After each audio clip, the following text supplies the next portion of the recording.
दोस्तों स्टडी 91 के online platform में आप सभी का बहुत बहुत स्वागत है। दोस्तों आज आप सभी के समक्ष इंडियन ज्योग्राफी में अपने अगले लेक्चर को लेकर हाजिर हूं। आज हमारा 435 नंबर का लेक्चर है।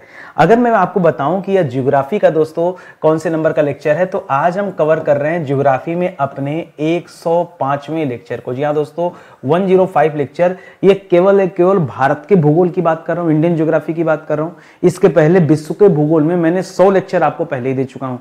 150 लेक्चर में पूरा इतिहास पढ़ा चुका हूं और 80 लेक्चर में पूरा संविधान पढ़ा चुका हूं। ठीक है, तो यदि आप स्टडी 91 के साथ जुड़ेंगे तो सिस्टमेटिक तरीके से एक एक चैप्टर और एक एक टॉपिक को आप कवर कर पाएंगे। आज जो हमने टॉपिक आपके लिए चूज किया है वो भारत के प्रमुख उद्योग से संबंधित है, जिसमें आज हम जूट उद्योग, चीनी उद्योग और कागज उद्योग के बारे में बातचीत करने वाले हैं। स्क्रीन पर कई सारे सवाल दिख रहे होंगे और ऐसे ही सवाल ऑप्शन के साथ आपसे आपकी परीक्षा में पूछे जाते हैं, लेकिन क्या होता है, आप जवाब देने में असमर्थ होते हैं। मैं कह रहा हूं, चाहे आपने ऑनलाइन पढ़ा, ऑफलाइन पढ़ा, सेल्फ स्टडी किया, लेकिन आपको सवालों का जवाब पता होना चाहिए। नहीं पता है तो आप ये वीडियो देखिए, आराम से कवर कर पाएंगे। आज का वीडियो देखते हैं तो पूरे 13,050 सवाल हम लोग अपनी क्लास में आज हम डिस्कस कर पाएंगे, कंप्लीट होगा हमारा। तो आप शुरू से देखिए जाकर वीडियो, यही आपसे निवेदन है। एक चीज और कहना चाहूंगा, हमने बहुत सारे स्पेशल बैच बना रखे हैं। जो हमारा सुपर सेलिंग बैच इस समय चल रहा है, आपको भरोसा नहीं होगा, एक जीएस का बैच हमने बनाया है, जिसमें स्पेशली मॉडर्न हिस्ट्री को मैं कवर कर रहा हूं। बहुत कम प्राइस में बैच लॉन्च किया गया है। आप एक मौका दीजिए, डेमो क्लास देखिए, आप बैच ज्वाइन कीजिए, विश्वास कीजिए आगे आप हर एक विषय पढ़ने के लिए खुद से जिद करोगे, मुझे कहने की आवश्यकता नहीं पड़ेगी। कमाल का बैच है, आप एक बार देख सकते हैं, बहुत अच्छी आपकी तैयारी होगी। चलिए शुरू करते हैं आज के क्लास को। तो आज हमारा 435 नंबर का लेक्चर है, जिसमें 13,021 से लेकर 13,050 तक के सवालों पर हम डिस्कस करेंगे। ठीक है, पहला सवाल दोस्तों जूट उद्योग से मैं आपको देना चाह रहा हूं कि जूट उद्योग की शुरुआत ये भारत में दोस्तों कब से हुई। ठीक है, जूट उद्योग, ठीक है, जूट उद्योग की शुरुआत भारत, अच्छा जूट उद्योग दोस्तों भारत में कहां पे पनपा, तो याद रखेगा ये खास करके जो पश्चिम बंगाल का हिस्सा है, ठीक है, पश्चिमी भारत, ठीक है, पश्चिमी भारत का जो हिस्सा है दोस्तों, वहां पर जूट उद्योग दोस्तों बहुत पॉपुलर था। उसका कारण था कि दोस्तों वहां की जलवायु विशेषता की वजह से वहां जूट उद्योग में भारी विकास देखने को मिला है। जूट उद्योग की शुरुआत भारत में कब से होती है, तो 1855 आप याद रखेंगे, 1855 से भारत में जूट उद्योग दोस्तों स्टार्ट होता है। ठीक, 1857 की क्रांति के पहले। अच्छा, किसने दोस्तों शुरू किया है, तो एक व्यक्ति है जॉर्ज ऑकलैंड। ठीक है, कौन दोस्तों, जॉर्ज ऑकलैंड, जो कि दोस्तों एक व्यापारी थे। जॉर्ज ऑकलैंड जो कि एक व्यापारी थे, उन्होंने ही दोस्तों सबसे पहले यहां पर आए। और आने के बाद दोस्तों एक यहां के लोकल व्यक्ति, उनका नाम आपने नहीं सुना होगा, बाबू बायसुंबर सेन। ठीक है, बाबू बायसुंबर सेन, ठीक है, बाबू बायसुंबर सेन, ठीक है, के साथ मिलकर दोस्तों इन्होंने भारत में जूट उद्योग को स्टार्ट किया। जूट की एक फैक्ट्री बनाई, एक मशीन अपने साथ लेकर आए, जो जूट के रेसे, जूट को दोस्तों डायरेक्ट उस मशीन में डालते थे और उससे दोस्तों रेसा क्रिएट होता था। तो एक ऑटोमेटिक मशीन जो है ये जॉर्ज ऑकलैंड लेकर आए थे और बंगाल में स्थापित किए थे। ठीक है, चलिए अगले सवाल पर आते हैं। कर भारत में जूट का जो पहला कारखाना है, ठीक है, ये दोस्तों कहां स्थापित हुआ, तो ये वही वाला कारखाना है जिसको ऑकलैंड ने स्थापित किया था। जो ऊपर ऑकलैंड पढ़ रहे हैं तो समय तो दोस्तों सेम हो जाएगा, 1855 ईस्वी ही हो जाएगा समय। ठीक है, और ये जो कारखाना स्थापित किया गया कहां पे, तो कलकत्ता में एक जगह था रिसरा। ठीक है, तो याद रखेंगे कलकत्ता के रिसरा नामक स्थान पे, कहां पर दोस्तों, रिसरा नामक स्थान पर दोस्तों इसको जो है फैक्ट्री स्थापित किया गया। ठीक है, और ये फैक्ट्री दोस्तों किसने लगाया था, तो याद रखेंगे यह जॉर्ज ऑकलैंड ने ही लगाया था। ठीक है, जॉर्ज ऑकलैंड द्वारा स्थापित, ठीक है, जॉर्ज ऑकलैंड द्वारा स्थापित ये फैक्ट्री थी। ये दोस्तों कम से कम 3-4 फैक्ट आप इसके बारे में जो है ध्यान में रखेंगे। ठीक है, तो पहला कारखाना लग गया, लेकिन दोस्तों ये सफल नहीं रहा, यह असफल रहा, बहुत ज्यादा सफलता इसको नहीं मिली। ठीक है, कह जूट उद्योग के विकास में जो प्रमुख कारण हैं वो कौन, किस कारण से ये जूट उद्योग दोस्तों भारत में पनपा, भारत में विकसित हुआ, तो कई सारे कारण हैं। एक जो सबसे महत्वपूर्ण कारण दोस्तों भारतीय जलवायु। ठीक है, भारतीय में जो पश्चिमी भारतीय जलवायु है उसकी बात कर रहे हैं। ठीक है, जो पश्चिमी भारतीय जलवायु है ये दोस्तों एक अच्छा कारण था। दूसरा कारण था दोस्तों गंगा ब्रह्मपुत्र डेल्टा। ठीक है, गंगा ब्रह्मपुत्र डेल्टा का जो क्षेत्र है वो भी दोस्तों इसके लिए बहुत अच्छा कारण है। तीसरा था दोस्तों इन सब की वजह से कच्चे माल की उपलब्धता, ठीक है, कच्चे माल की उपलब्धता कच्चा माल दोस्तों एकदम अवेलेबल था पास में।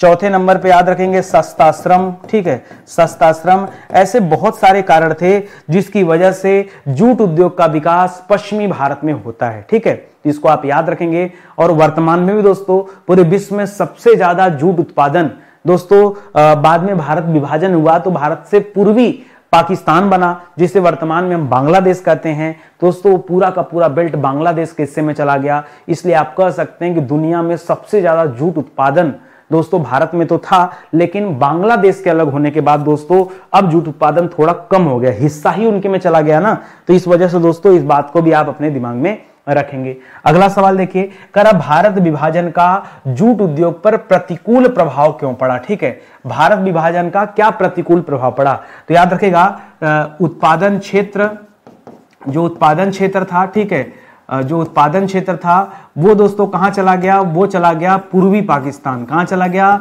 वो चला गया पूर्वी पाकिस्तान में, पूर्वी पाकिस्तान जिसे हम बांग्लादेश कहते हैं, जिसे हम बांग्लादेश कहते हैं, ठीक है। और ध्यान दीजिएगा ये चीज याद रखिएगा। दूसरा याद रखेंगे जो फैक्ट्रियां थी जितने भी वो लगाए गए थे, जो फैक्ट्रियां या कारखाना जो लगा था, ठीक है, जो कारखाना या फिर जो फैक्ट्री लगी थी वो दोस्तों चली आई भारत में पश्चिम बंगाल में, ठीक है, भारत में जो पश्चिम बंगाल था फैक्ट्री इस साइड हो गई और उत्पादन क्षेत्र दोस्तों उस साइड हो गया। अब बताओ बवाल नहीं हुआ? हाँ भाई, जिस कच्चे माल की उपलब्धता को लेकर फैक्ट्रियां लगाई गई वो कच्चे माल का उपलब्धता तो विभाजन के बाद दूसरे साइड चला गया। इनके पास माल है तो फैक्ट्री नहीं, हमारे पास फैक्ट्री है तो माल नहीं। एकदम मतलब एग्जैक्ट जो हुआ मैं वो आपको अपनी भाषा में बता रहा हूं। इसी चीज को एग्जाम में देगा, हो सकता है इस लाइन को एग्जामिनर अपने हिसाब से तोड़ मरोड़ कर प्रस्तुत कर दे। अरे क्या फर्क पड़ता है, आप सीधे सीधे सवाल जवाब कीजिए ना, एक एक सवालों का जवाब आप देने की कोशिश कीजिए कि क्या जवाब है। एक सवाल आता है कि गोल्डन फाइबर ऑफ बंगाल किसे कहते हैं, ठीक है, गोल्डन फाइबर ऑफ बंगाल, तो याद रखेगा दोस्तों जूट को ही कहा जाता है। जूट को हम क्या कहते हैं, गोल्डन फाइबर कहते हैं, या इसे हम कहते हैं सोने का रेशा। क्या कहते हैं, सोने का रेशा बुलाते हैं, ठीक है, तो ये आप याद रखेंगे, ठीक है। ये गोल्डन फाइबर ऑफ बंगाल दोस्तों कहा जाता है, ये जूट को कहा जाता है, इस तथ्य को आप याद रखेंगे। कर पश्चिम बंगाल में अधिकतर जूट कारखाने दोस्तों कहां स्थित हैं, तो पश्चिम बंगाल में जो हुगली नदी का किनारा है, ठीक है, हुगली नदी के दोनों किनारों पर, हुगली नदी के दोनों किनारों पर दोस्तों, दोनों किनारों पर ऐसे बहुत सारी फैक्ट्रियां आपको मिल जाएंगी जो जूट उत्पादन से संबंधित हैं, तो इस तथ्य को भी आप याद रखेंगे। ठीक, चलिए अपने अगले सवाल पर आ जाइए।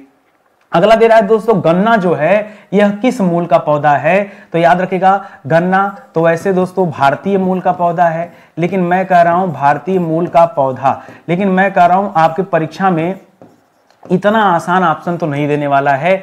इसके अलावा अगर आपसे पूछे तो एक और ऑप्शन दोस्तों आप याद रखेगा कि जो गन्ना है यह उपोष्ण कटिबंधी, ठीक है, उपोष्ण कटिबंधीय पौधा है, ठीक है, इसको भी याद रखेंगे।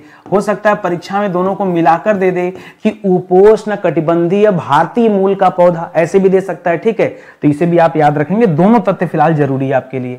करा भारत में आधुनिक तरीके से, ठीक है, मॉडर्न तरीके से दोस्तों, आधुनिक तरीके से चीनी बनाने का पहला प्रयास ये किस देश के व्यवसायिकों द्वारा किया गया, तो पहला प्रयास दोस्तों डच व्यापारियों ने किया, ठीक है, किसने किया दोस्तों, डच व्यापारियों द्वारा यह पहला प्रयास किया गया।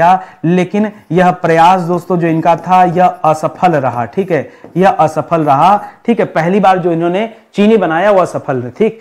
अब सवाल ये भी आ सकता है कि प्रयास उन्होंने कब किया था, तो प्रयास किया था 1840 ईस्वी में। कब किया था, 1840 ईस्वी में ही डचों ने प्रयास किया था। कहां पे प्रयास किया था, तो यह प्रयास इनके द्वारा उत्तरी बिहार में किया गया था। कहां पे किया गया था, उत्तरी बिहार में कारखाना इन्होंने लगाया, लेकिन वो कारखाना या वह फैक्ट्री दोस्तों क्या हुई, असफल साबित हुई। यह पहला प्रयास रहा, ठीक है, जो आधुनिक तरीके से चीनी उत्पादन की बात हो रही है, ठीक है। तो 1840 में ही डचों ने पहले यह प्रयास किया था, बाद में दोस्तों अंग्रेजों ने प्रयास किया है, तब जाके सफलता मिली है। वर्ष 1903 में भारतवर्ष की पहली जो चीनी मिल थी वो दोस्तों कहां पर लगाई गई, तो यह लगाया गया प्रतापपुर में। कहां लगाया गया? प्रतापपुर। अब प्रतापपुर कहां स्थित है दोस्तों? तो आपने देवरिया जिला का नाम सुना होगा, ठीक है। उत्तर प्रदेश में देवरिया का नाम सुना होगा, गोरखपुर से सटा हुआ जिला देवरिया, ठीक है। तो देवरिया में दोस्तों इसको स्थापित किया गया था। यह 1903 में दोस्तों स्थापित किया गया था, इसे भी आप याद रखेंगे। कब स्थापित हुआ था? 1903 में यह स्थापित हुआ था और यह वाला दोस्तों सफल था, ठीक है। इसे कानपुर इंडस्ट्रीज के द्वारा, कानपुर शुगर इंडस्ट्री के द्वारा दोस्तों इसे स्थापित किया गया था। किसके द्वारा? कानपुर शुगर इंडस्ट्री, ठीक है। या कानपुर जो चीनी मिल थी, कानपुर चीनी मिल द्वारा स्थापित, ठीक है। चीनी मिल द्वारा स्थापित किया गया था देवरिया में। क्यों जाके इतना दूर क्यों स्थापित किया गया दोस्तों? देवरिया साइड में बहुतायत मात्रा में खेती होती गन्ना की, तो दोस्तों गन्ना नजदीक रहेगा तो कच्चे माल की उपलब्धता रहेगी, तो दोस्तों बहुत ज्यादा जो है चीनी का उत्पादन भी संभव हो पाएगा। इस वजह से फैक्ट्री कानपुर की मुख्य थी, लेकिन वो प्रतापपुर में दोस्तों देवरिया में जो है अपना एक यूनिट लगाई हुई थी। इस तथ्य को भी आप याद रखिएगा। अगला सवाल कि भारत में पहले सफल वैक्यूम पैन प्रक्रिया द्वारा चीनी मिल की स्थापना ये दोस्तों कहां पे किया गया? कई लोग मानते हैं कि प्रतापपुर देवरिया वाली मिल ही दोस्तों वैक्यूम पैन प्रक्रिया पर थी, लेकिन दोस्तों मैं नहीं मानता ये। क्यों? क्योंकि दोस्तों एक और मिल स्थापित किया गया था, वो हुआ था 1904 में, ठीक है। फिर से बता रहा हूं, कुछ लोग दोस्तों 1903 में स्थापित ये जो प्रतापपुर मिल थी, ठीक है, ये जो प्रतापपुर देवरिया वाली मिल थी, कुछ लोग इसे ही मानते हैं कि यही जो मिल है ये वैक्यूम पैन से जो है प्रक्रिया से चलता था, जबकि हम जो मिल की बात करें ये मढ़ौरा मिल है दोस्तों, जो कि सारण बिहार में स्थित है, ठीक है। मढ़ौरा मिल है दोस्तों, जो कि बिहार में एक जगह पड़ता है सारण, ठीक है। ये वहां पर दोस्तों स्थापित किया गया था, तो ये वाला ज्यादा सही उत्तर है। मैं आपको दोनों इसलिए बता रहा हूं, क्या पता एग्जामिनर को सारण वाला ना पता हो और उत्तर प्रदेश वाला दे दे, ठीक, या उत्तर प्रदेश वाला ही ना पता हो सारण वाला दे दे। तो मैं कहता हूं 1903-4 बड़ा क्लोज हैं, इसलिए दोनों को आप याद रखिएगा, दोनों आपके लिए अच्छे सवाल हो जाएंगे। अगला सवाल, करा सर्वाधिक गन्ना उत्पादक राज्य कौन सा? सबसे ज्यादा गन्ना का उत्पादन, ठीक है, सबसे ज्यादा गन्ना का उत्पादन दोस्तों एक कौन सा राज्य करता है? तो याद रखिएगा नंबर 1 पर है दोस्तों उत्तर प्रदेश। जी हां दोस्तों, सबसे ज्यादा भारत में गन्ना उत्पादक राज्य कौन सा है? उत्तर प्रदेश है। नंबर 2 पर दोस्तों कौन सा राज्य आता है? नंबर 2 पर महाराष्ट्र। जी हां, महाराष्ट्र नंबर 2 पर आता है। तीसरे नंबर पे दोस्तों कर्नाटक आता है, और चौथे नंबर पे दोस्तों तमिलनाडु आता है। यहां भी दोस्तों बहुत ज्यादा मात्रा में गन्ना उत्पादन किया जाता है, ये आप याद। बिहार का नाम नहीं आता है, उत्तर प्रदेश, महाराष्ट्र, कर्नाटक और तमिलनाडु, ये सीक्वेंस में 4 राज्य आप 3 ही याद कर लीजिएगा, 4 याद करने की आवश्यकता नहीं है, 3 पर्याप्त है, जो सबसे ज्यादा गन्ने का उत्पादन करते हैं, ठीक है। आगे बढ़िए दोस्तों, अगले सवाल पर आइए। अगला सवाल दे रहा है कि भारत में किस राज्य को चीनी का कटोरा कहा जाता है? तो ध्यान दीजिएगा, अगर राज्य पूछे तो बताइएगा दोस्तों उत्तर प्रदेश को। जी हां, उत्तर प्रदेश को दोस्तों चीनी का कटोरा कहा जाता है। और मान लीजिए चीनी का कटोरा पूछ दिया कि किस देश को चीनी का कटोरा कहा जाता है, तब क्या बताएंगे? तब एक देश है क्यूबा। कौन सा देश है? क्यूबा। उसे दोस्तों चीनी का कटोरा कहा जाता है। कैरिबियन कंट्री के पास में स्थित है दोस्तों ये क्यूबा देश, ठीक है, इसे चीनी का कटोरा कहते हैं। तो दोनों तथ्य दोस्तों आप याद रखेंगे। कह रहा वैश्विक स्तर पर गन्ना उत्पादक प्रथम 3 देश, ठीक है, किसमें दोस्तों? एक तो गन्ना उत्पादक की बात कर रहा है, दूसरे नंबर पे अब दोस्तों इस बार आपसे देश के बारे में पूछ रहा है, तो पहला नंबर दे दीजिए दोस्तों ब्राजील देश को। जी हां, ब्राजील सबसे ज्यादा गन्ना का उत्पादन करता है। दूसरा नंबर है भारत देश का और तीसरा नंबर है दोस्तों चीन देश का। जी हां दोस्तों, पहला ब्राजील, दूसरा भारत, तीसरा चीन। भारत गन्ना उत्पादन में दूसरा स्थान रखता है, ठीक है। पूरे विश्व में अगर देखा जाए सबसे ज्यादा गन्ने का उत्पादन, मैं चीनी की बात नहीं कर रहा हूं, मैं गन्ने की बात कर रहा हूं, इसको याद रखेंगे। इसी तरह से पूछ सकता है चीनी उत्पादक, ठीक है, कि दुनिया में सबसे ज्यादा चीनी उत्पादक देश दोस्तों कौन से हैं? तो पुनः याद रखेंगे ब्राजील का आता है पहला स्थान, ठीक है, भारत का आता है दोस्तों दूसरा स्थान और थाईलैंड का आता है तीसरा स्थान। जी हां दोस्तों, चीन यहां से हट जाता है, चीन आ जाता है चौथे नंबर पे, थाईलैंड आ जाता है दोस्तों तीसरे नंबर पे। जी हां, थाईलैंड चीनी का उत्पादन बहुत ज्यादा करता है। तो यह भी आपके लिए बढ़िया सवाल है, ठीक है। सब इस तरह अगर पढ़े होंगे तो कंफ्यूजन नहीं होगा, नहीं पढ़े होंगे तो फिर कंफ्यूजन होगा। जितना सीरियस होकर मैं सीरीज पढ़ा रहा हूं, आज की क्लास देख रहे हैं ना, इतना ही मेहनत और शिद्दत के साथ हमने पीछे 434 लेक्चर आपको पढ़ाया। इतना लेक्चर अगर आपने देखा ना, जीएस पे इतनी अच्छी कमांड आपकी बन जाएगी कि क्या ही कहना। और सोचो, सीधे सीधे सवाल जवाब की बात होती, मैं तनिक भी आपको भ्रमित नहीं करता, सीधे मुद्दे की बात करता हूं कि देखो ऐसा सवाल आए तो हमें ऐसा जवाब देना है, ठीक है। तो चलिए आगे बढ़ते हैं, अपने अगले सवाल पर आते हैं। कर वैश्विक स्तर पर चीनी का सबसे बड़ा उपभोक्ता, जी हां दोस्तों, चीनी का सबसे बड़ा उपभोक्ता, ये वैश्विक स्तर उपभोग करने वाला जो सबसे ज्यादा चीनी का उपभोग करता है वो कौन सा देश है दोस्तों? तो उपभोग करने के मामले में देखिए, अभी आपने उत्पादन पढ़ा था, उपभोग में 1 नंबर पे भारत आ जाता है, 2 नंबर पे यूरोपियन यूनियन आ जाता है, यूरोपियन यूनियन या जिसे आप यूरोपियन संघ कहते हैं वो आ जाता है, और 3 नंबर पे जाके चीन का नंबर आता है। ये चीनी के उपभोग की बात हो रही है, किसकी बात हो रही है? यह चीनी के उपभोग, कंज्यूम करने की बात हो रही है दोस्तों। तो इस तथ्य को भी आप याद रखेंगे। बढ़िया सवाल है ना, ऐसे ही तो पूछता है सवाल, परीक्षा में 4 ऑप्शन देगा, आप हैरान परेशान, बच्चे के दिमाग में है कि भैया ब्राजील, अरे ब्राजील गन्ने का उत्पादन करता है, चीनी का उत्पादन करता है। उपभोग का मतलब है खा जाना, पचा जाना।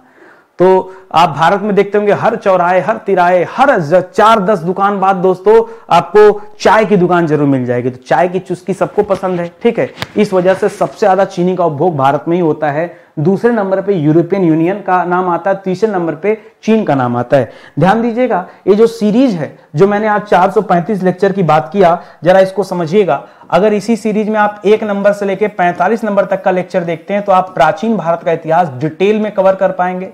46 से लेकर 91 तक की क्लास देखते हैं तो मिडावल हिस्ट्री कवर कर पाएंगे। 92 से लेकर 150 नंबर तक देखते हैं तो मॉडर्न कवर कर पाएंगे। 151 से लेकर 230 तक की क्लास देखते हैं तो संविधान कवर कर पाएंगे। 231 से लेकर 330 तक की क्लास देखते हैं तो विश्व का भूगोल कवर कर पाएंगे। और 331 से आज हम 435 पे आ चुके हैं, लेकिन ज्योग्राफी अभी चल रही है, समाप्त नहीं हुई है। हाँ, एक फायदा स्टडी 91 से जुड़ने का जरूर है कि अगर आप हमारे साथ पढ़ेंगे तो धीरे धीरे करके एक एक विषय आपका कंप्लीट हो जाएगा। और दूसरों के साथ पढ़ेंगे तो आज ये पढ़ लो, कल वो पढ़ लो, परसों ये पढ़ लो, विषय एक भी नहीं कंप्लीट होने वाला। खाली आप पढ़ते रहोगे, गोल गोल चलते रहोगे, उनके वीडियोस देखते रहोगे, लेकिन कवर नहीं हो पाएगा। हमारे साथ आएंगे तो कवर होगा, ये फायदा है, ठीक है। तो आप विजिट कीजिए और इस सीरीज को जरूर देखिए, ये बहुत इंपॉर्टेंट सीरीज है, ठीक है। आपका टाइम भी नहीं वेस्ट होगा और अच्छे से चीजें कवर भी हो जा रही हैं। आगे देखिए, कर भारत में पहली सरकारी चीनी मिल दोस्तों एक कब स्थापित हुआ? देखिए, ये जो सवाल दे दिया ना, ये सहकारी मिल का दे दिया, ठीक है। यह सहकारी चीनी मिल की बात कर दिया, कोऑपरेटिव की बात करा दोस्तों। तो ये जो पहली सहकारी चीनी मिल थी, अब यहां पे दोस्तों 2 उत्तर आपके मिलते हैं, ठीक है। एक सहकारी चीनी मिल जो है नैनीताल में स्थापित हुआ, कई बार उसका नाम आ जाता है, ठीक है। और एक अहमदनगर में स्थापित हुआ। सर आप किसे मानते हैं? हम तो अहमदनगर को मानते हैं। क्यों? अहमदनगर वाला पहले बना था, ठीक है। अहमदनगर वाला 1945 में बना, ठीक है। ये महाराष्ट्र के अहमदनगर में स्थित है। कहां पर दोस्तों? महाराष्ट्र के अहमदनगर में यह दोस्तों चीनी मिल स्थापित किया गया। और जो दूसरा नैनीताल वाला बता रहा हूं तो बहुत बाद में बना था, ये 1957 में बना था। कब बना था? 1957 में बना था। ये नैनीताल में स्थित था, ठीक है। नैनीताल, ठीक है, नैनीताल में स्थित था। तो इस वजह से दोस्तों ये दोनों अलग अलग सहकारी मिल है, लेकिन गूगल करने पे दोनों का नाम आता है पहला पहला। अरे भाई, ईयर का इतना डिफरेंस है, उसके बावजूद भी पहला पहला आता है। खैर कोई भी बात हो, आप दोनों याद रखिए। जहां इस तरह के कंट्रोवर्सी वाली बात होती है ना, मैं आपको 2-2 उत्तर याद कराता हूं कि आप कंट्रोवर्सी से एकदम बचे रहिए, ठीक। आइए अपने अगले सवाल पे चलते हैं। अगला दे रहा है कि सर्वाधिक चीनी मिले दोस्तों किस राज्य में, ठीक है। बहुत ज्यादा कंफ्यूजन है, ध्यान दीजिएगा। अब यहां पर थोड़ा सा समझिए, ठीक है। अगर हम कह दें दोस्तों सर्वाधिक गन्ना उत्पादन, क्या कह दें? सर्वाधिक गन्ना उत्पादन, तो मैंने बताया दोस्तों कि 1 नंबर पे उत्तर प्रदेश है, 2 नंबर पे महाराष्ट्र है, और 3 नंबर पे कर्नाटक है, और 4 नंबर पे तमिलनाडु है। ये बताया था ना। ये तो कहानी रही इसकी। उसी तरह से दोस्तों अगर हम चीनी उत्पादन की बात कर दें तो उसमें भी उत्तर प्रदेश का पहला स्थान है। लेकिन दोस्तों गन्ना लेकर उसको पेरेंगे तो मिल में ही तो पेराई होगा, और मिल की बात आती दोस्तों तो 1 नंबर पे महाराष्ट्र आ जाता है। क्यों आता अभी समझा रहा हूं आपको।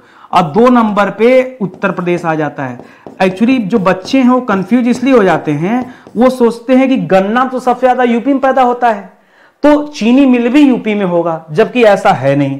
गन्ना जरूर यूपी में पैदा होता है, लेकिन मिल के मामले में महाराष्ट्र आगे निकल जाता है। क्यों? महाराष्ट्र की बात बताऊं, महाराष्ट्र में याद रखेंगे कुल कितने मिले हैं दोस्तों, तो कुल मिल हैं, कुल कितने हैं और संचालित कितने हैं। ठीक है, वर्तमान में जो चल रहे हैं वो कितने हैं, ये 2 सवाल बनता है। तो कुल मिले हैं दोस्तों 246। कितनी मिले हैं? महाराष्ट्र में 246 मिले हैं, जिसमें से 210 जो है दोस्तों वो वर्तमान में दोस्तों चल रहे हैं। उसी तरह से उत्तर प्रदेश में मात्र 157 मिल है। कितना है दोस्तों? उत्तर प्रदेश में कितना है? उत्तर प्रदेश में 157 मिल है। और उत्तर प्रदेश में कितने चल रहे हैं दोस्तों? तो मात्र 118 चल रहे हैं। ठीक है, तो आप बताओ 118 ज्यादा है या फिर महाराष्ट्र वाला 210 ज्यादा है? सीधे सीधे तो 210 ज्यादा है। अरे लगभग 100 का डिफरेंस है ना, लगभग 90 का डिफरेंस तो ही है ना। ठीक है, तो इतना ज्यादा डिफरेंस है। इसका मतलब है कि सबसे चीनी मिल की बात किया है, ना कि गन्ना उत्पादन की बात कर रहा है। तो ऐसे में ये एकदम अपने दिमाग में क्लियर रखिएगा डेटा, नहीं तो आप हमेशा परेशान रहेंगे और कभी भी सही उत्तर नहीं प्राप्त होगा आपको। करा sugar development fund, sugar development fund की स्थापना दोस्तों कब किया गया था? तो याद रखेगा इसको 1982 में स्थापित किया गया। ठीक है, कब? 1982 में। इस फंड को क्यों स्थापित किया गया दोस्तों? तो याद रखेगा, ठीक है, याद रखेगा गन्ना उत्पादन को बढ़ावा देने के लिए। ठीक है, गन्ना उत्पादन को क्या करने के लिए? बढ़ावा देने के लिए, प्लस उनको ऋण उपलब्ध कराने के लिए। किस लिए? कि उनको ऋण उपलब्ध हो, ठीक है, लोन मिले ताकि ज्यादा से ज्यादा गन्ना उत्पादन हो। इसीलिए एक फंड स्थापित किया गया जिसे नाम रखा गया शुगर डेवलपमेंट फंड। ठीक है, और यह फंड 1982 में स्टार्ट किया गया दोस्तों। इस तथ्य को भी आप याद रखेंगे लगे हाथ। अगले सवाल पर आइए। करा भारत की पहली सहकारी चीनी मिल का उद्घाटन किसने किया था? अब सहकारी चीनी मिल को लेकर 2 सवाल हमने पीछे पढ़ा था। एक 1945 वाला पढ़ा था जो महाराष्ट्र के अहमदनगर में था। कहां था? महाराष्ट्र के अहमदनगर में स्थित था। और एक 1957 में पढ़ा था, जो पढ़ा था नैनीताल में। कहां पढ़ा था? नैनीताल में। अब ये किस वाली सहकारी मिल की बात कर रहा है, किसके उद्घाटन की बात कर रहा है? तो दोस्तों याद रखेंगे 1945 वाला जो महाराष्ट्र में था, आप उसी का उद्घाटन देख लो 1 मिनट। उसका उद्घाटन जिन्होंने किया था उनको आगे चल के पद्मश्री भी मिला था, पद्मश्री मिला था। और ये 45 में लगी थी, लेकिन 51 में दोस्तों उद्घाटन हुआ था। इसका उद्घाटन दोस्तों कब होता है? 1951 में हुआ था। और विट्ठल राव करके कुछ नाम है, पद्मश्री विट्ठल राव ऐसे लिख लीजिए। ठीक है, पद्मश्री विट्ठल राव। ठीक है, विट्ठल राव, पूरा नाम मुझे नहीं याद आ रहा है। ठीक है, विट्ठल राव ने इसका उद्घाटन किया था। लेकिन एक्चुअली में ना ये सवाल कुछ ऐसा नहीं पूछना चाह रहा है। ये जिस सहकारी मिल की बात कर रहा है, नेहरू जी के द्वारा दोस्तों एक सहकारी मिल का उद्घाटन किया गया, वो 1959 में किया गया था। तो हो सकता है उसकी बात कर रहा हूं। 1959 में एक सहकारी चीनी मिल का उद्घाटन नेहरू जी द्वारा किया गया। लेकिन नेहरू जी क्या, जब यार 1951 में हो चुका है तो यहां तक जाने का क्या मतलब है। ठीक, आगे देखिए। करा कागज बनाने की कला का आविष्कार सर्वप्रथम कब किया गया और कहां किया गया? तो कागज बनाने की जो कला थी, ठीक है, याद रखेगा यह सबसे पहले चीन में एक हान वंश चलता था। ठीक है, चीन में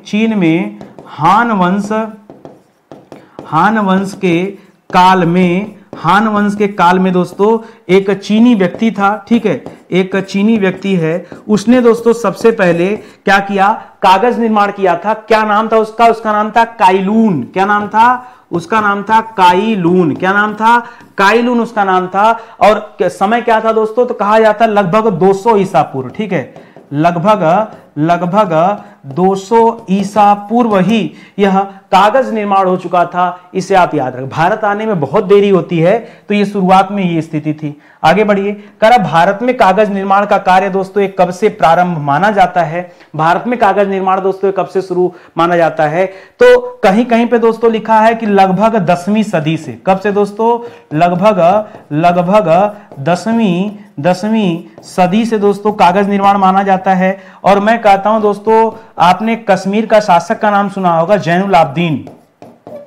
कश्मीर के शासक जैनुल आब्दीन, ठीक है, जैनुल आब्दीन, जिसे आब्दीन, ठीक है, जिसे क्या कहा जाता है? अकबर का पुरोगामी कहा जाता है। क्या कहा जाता है? अकबर के पहले का ये था, लेकिन अकबर जैसा काम किया, तो अकबर का पुरोगामी कहा जाता है। इसने दोस्तों कागज की फैक्ट्री लगवाई थी।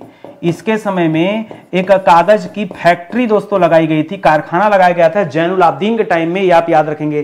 टाइम पीरियड था दोस्तों लगभग 1417 से 67 के आसपास, ठीक है, ये आप याद रखेंगे। जब भारत में विधिवत कागज की फैक्ट्री की बात होती है तो जैनुल आब्दीन का नाम आता है। जी हां दोस्तों, जैनुल आब्दीन, ठीक है। इसे अकबर का पुरोगामी भी कहा जाता है। ये सारा तथ्य जो है आपके लिए इंपॉर्टेंट है, इसे आप जरूर याद रखिएगा। करा देश में आधुनिक तरीके से कागज बनाने की जो पहली मिल थी वो दोस्तों कब स्थापित की गई?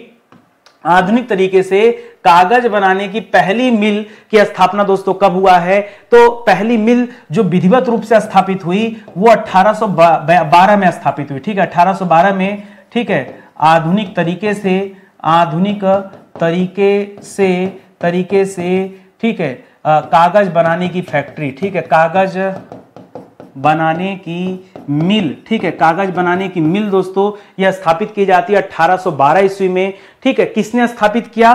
तो इसमें सहयोग था विलियम कैरी का, ठीक है, विलियम कैरी के सहयोग से, ठीक है, विलियम कैरी के सहयोग से दोस्तों यह मिल की स्थापना हो रही है। अगला सवाल आ जाता है दोस्तों कि यह मिल जो है 1812 वाली कहां पे लगाई गई थी? तो बंगाल में एक जगह है सेरामपुर। क्या नाम है? श्री रामपुर नहीं, उसका नाम ही है सेरामपुर। यह जगह पड़ता है दोस्तों पश्चिम बंगाल में, ठीक है। पश्चिम बंगाल में 1812 में जो पहली मिल लगाई गई कागज की वो विलियम कैरी के सहयोग से सेरामपुर में ही लगाई गई थी। यह आप याद रखेंगे, ठीक।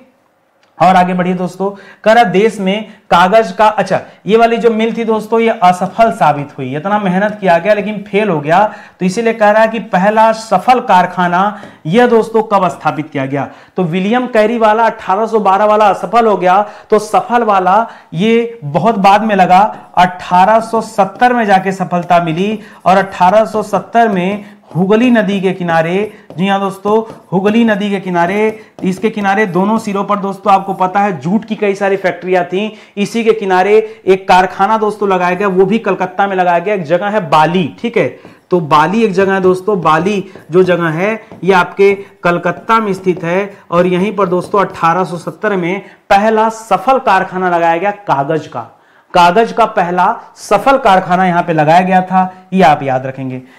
करा उत्तर प्रदेश में जो कागज का पहला कारखाना लगा है, प्रथम कागज कारखाना, ये दोस्तों कहां पर लगा है? तो याद रखिएगा उत्तर प्रदेश में कारखाना 1879 ईस्वी में, ठीक है, लगाया गया। और ये कारखाना दोस्तों लखनऊ में लगाया गया था। जी हाँ दोस्तों, 1879 में एक सफल कारखाना उत्तर प्रदेश में लगाया गया। 1879 में लखनऊ में लगा था यह कारखाना, तो इसे भी आप याद रखेंगे। करा स्वतंत्रता के पूर्व देश में कागज उद्योग के विकास का प्रमुख कारण क्या था? यह स्वतंत्रता के पहले की बात कर रहा है। स्वतंत्रता के पहले देश में तमाम पत्रिकाएं एवं अखबार छपते थे, ठीक है, अखबार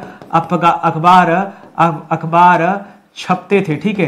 तो अखबार छपेंगे तो किस पे छपेंगे? कागज चाहिए ना, तो ये तो दोस्तों सबसे जरूरी कारण था। दूसरे नंबर पे दोस्तों बढ़ती जनसंख्या, ठीक है, बढ़ती जनसंख्या, जब ज्यादा जनसंख्या है तो प्रोडक्शन भी ज्यादा करना पड़ेगा। तीसरा शिक्षा का प्रचार प्रसार, ठीक है, शिक्षा का प्रचार प्रसार, विद्यालय आ चुका था, शिक्षा का प्रचार प्रसार बढ़ रहा था, तो धीरे धीरे लोग जागरूक हो रहे थे, तो किताबें ज्यादा चाहिए, पत्र पत्रिकाएं अखबार पत्र ज्यादा बिकते थे। इस वजह से दोस्तों डिमांड जो है धीरे धीरे बढ़ रही थी।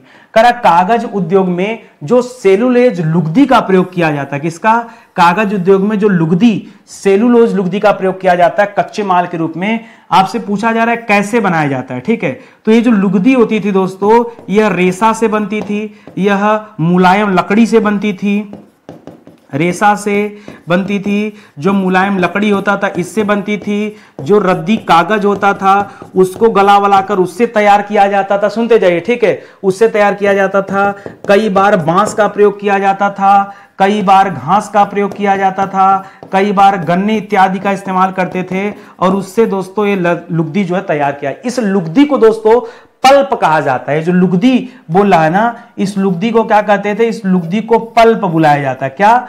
उस सेलुलोज की लुगदी को क्या बुलाते हैं? पल्प कहा जाता है। तो यह भी आप ध्यान में रखेंगे। अगला सवाल, करा कागज बनाने में प्रयोग किया जाने वाला प्रमुख कच्चा माल दोस्तों कौन सा था? ये जो ऊपर लिखा हूं यही तो कच्चा माल है। ठीक है, तो वैसे तो ज्यादातर सेलुलोज का प्रयोग किया जाता है। ठीक है, ज्यादातर सेलुलोज का प्रयोग किया जाता है, या मैक्सिमम की बात करेंगे दोस्तों तो मैक्सिमम दोस्तों बांस का प्रयोग किया जाता है। सबसे ज्यादा बांस का 70% दोस्तों बांस का इस्तेमाल किया जाता है। समय के साथ टेक्निक बदल रहा, हो सकता है किसी और चीज का इस्तेमाल किया जाए। सेलुलोज बेसिक है, और ऊपर मैंने कच्चा माल आपको बता दिया, तो इसी का यूज दोस्तों किया जाता है। यह तथ्य आप याद रखेंगे।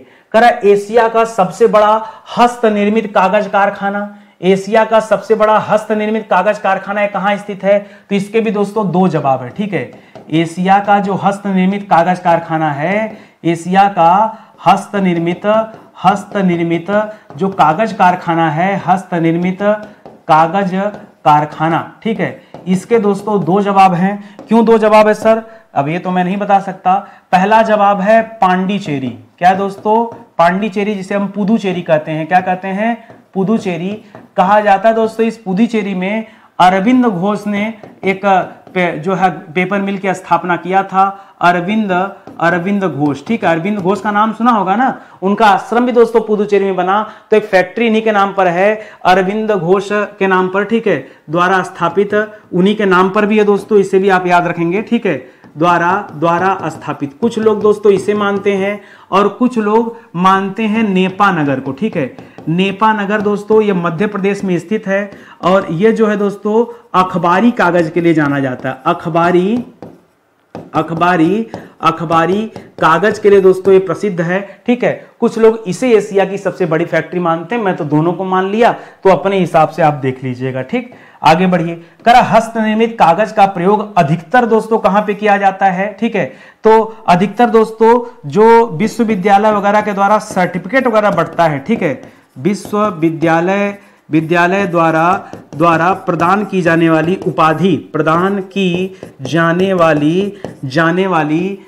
वाली जो उपाधियां होती हैं दोस्तों, ठीक है, उपाधियों में दोस्तों इस वाले कागज का यूज किया जाता है। हस्तनिर्मित कागज का सबसे ज्यादा, एक कैसे समझ सकते हैं, सर्टिफिकेट वगैरह बनाने में, सर्टिफिकेट वगैरह बनाने में इसका प्रयोग ज्यादा किया जाता है। ये आप याद रखेंगे। ठीक, अगला सवाल, करा कागज निर्माण कितनी अवस्थाओं से होकर गुजरता है? तो सबसे पहले उसे सेलुलोज की लुगदी बनाना पड़ता है। ठीक है, सब पहला स्टेप क्या होता है दोस्तों? स्टेप 1 सेलुलोज से लुगदी तैयार करना। ठीक है, स्टेप 1 में क्या होता है? सेलुलोज से लुगदी तैयार करना, लुगदी तैयार करना। ठीक है, नंबर 2 पर दोस्तों क्या होता है? स्टेप 2 आता है। स्टेप 2 में इसे सुखाया जाता है। ठीक है, लुगदी को सुखाना। ठीक है, लुगदी को सुखाना। पहले लुगदी को क्या किया जाता है? सुखाया जाता है। ठीक है, लुगदी को सुखाया जाता है, या उसे हम परिष्करण बोलते हैं, उसकी शुद्धता। ठीक है, मिलावट वाला जो रहता है उसको सही करके उसको शुद्ध बनाना। और तब स्टेप 3 में आता है कागज निर्माण। ठीक है, तब स्टेप 3 में आता है कागज निर्माण। इस तरह से दोस्तों यह कागज निर्माण चलता है। इसे आप याद रखेंगे। ये कागज निर्माण 3 स्टेप से गुजरता है। बाकी कच्चा माल का यूज तो स्टेप 1 में ही किया जाएगा। इस तथ्य को भी आप याद रखेंगे। ठीक, इसी तरह से दोस्तों आज की क्लास समाप्त होती है। बहुत शालीनता से, बहुत गंभीरता से मैं इस क्लास को तैयार करता हूं। इसके क्वेश्चन बहुत मेहनत से दोस्तों तैयार किए जाते हैं। जब ये क्वेश्चन छांटा जाता है ना तो समझिए इतना स्टडी करना पड़ता है इसके कंटेंट के लिए कि क्या क्वेश्चन लिया जाए, उस क्वेश्चन को बताते समय मुझे क्या क्या उत्तर शामिल करना है, वो सब कुछ दोस्तों मेहनत से तैयार करने के बाद तब आपके सामने प्रस्तुत किया जाता है। हमने बहुत सारे बैच बनाए हैं, आप भरोसा कीजिए। सबसे बड़ी विडंबना आपके सामने जीएस को लेकर है, और आप मेरे साथ एक बार जीएस पढ़ के देखिए, आपका नजरिया बदल जाएगा। आप सोचते हैं कि हम कम से कम पढ़ के कोनो छोटी एग्जाम निकाल लें, ठीक है। अब मैं कहता हूं यार कम पढ़िए ज्यादा पढ़िए अपनी जगह, लेकिन पढ़ेंगे कहां से, सटीक तरीके से कहां से पढ़ा जाए, कौन सबसे सही पढ़ा रहा है। आप एक मौका दीजिए, मेरा एक बैच ज्वाइन करके पढ़िए, क्वालिटी और सब कुछ आपको ऑटोमेटिक समझ में आ जाएगा कि नितिन सर की क्लास औरों से भिन्न क्यों है, एकदम अलग क्यों है। आप एक मौका तो दीजिए, और मेरे कहने पे आप मेरा मॉडर्न हिस्ट्री का बैच एक बार ज्वाइन करके देखिए, मतलब इतना आपको खुशी मिलेगी, इतना बढ़िया तैयारी आपको होगा। आप आइए तो सही, मैं इतने दिन से बुला रहा हूं, अगर आप मेरी बातों पे भरोसा नहीं करेंगे तो कैसे काम चलेगा। एक बार खाली भरोसा कीजिए, बहुत कम प्राइस में बैच है, इतने कम प्राइस में आपको कोई भी बैच नहीं देने वाला, ठीक है। और आपको ये वाली जो क्लास में पढ़ा रहा हूं ये देखना हो तो इसको संपूर्ण, इसका मैं सामान्य अध्ययन के नाम से एक प्लेलिस्ट बना दिया हूं, ठीक है, यूट्यूब पर, उसे आप देखिए, अच्छे से तैयारी कीजिए। नीचे डिस्क्रिप्शन में जो है लिंक दिया है, वहां जाकर आप इसका पीडीएफ भी डाउनलोड कर सकते हैं, ठीक है। तो चलिए आज का सेशन ही समाप्त होता है, मिलते हैं अगले लेक्चर में, तब तक के लिए बहुत बहुत धन्यवाद आप सभी का। जय हिंद, जय Bharat, thank you so much.